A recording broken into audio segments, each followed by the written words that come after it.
أنا البنت اللي طول عمري فخورة إني مصرية، وديني هو إسلامي وبحجابي متغطية. قالولي ابعدي عن ناس بأمور الدنيا ملهية، انتي مختلفة عنهم، انتي عايشة القضية.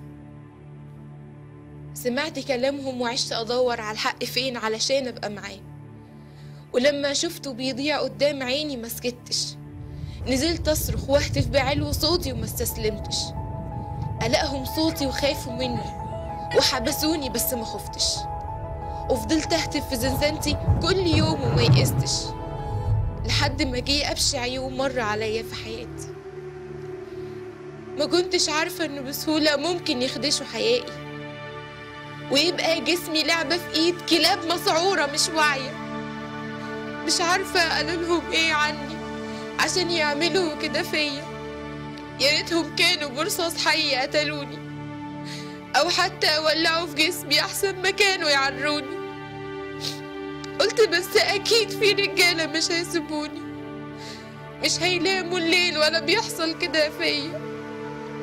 فضلت استنى يوم ورا يوم لحد ما عدى أول شهر، وبعده شهر، وبعده شهر، مفيش حاجة بتتغير، وأنا لوحدي قاعدة جوه متحملة القهر. أبص في عين الكلاب كل يوم وهما جايين بياخدوني. انتوا زي مصريين، طب مسلمين، طب حتى بني آدمين. كرهت اليوم اللي قالولي فيه إني مصرية، كرهت اليوم اللي حلمت فيه إني أعيش في حرية، كرهت البلد دي. خليك عايش كده مقتنع إنك راجل، نام وعيش واستريح طالما الظلم لبيتك مش واصل.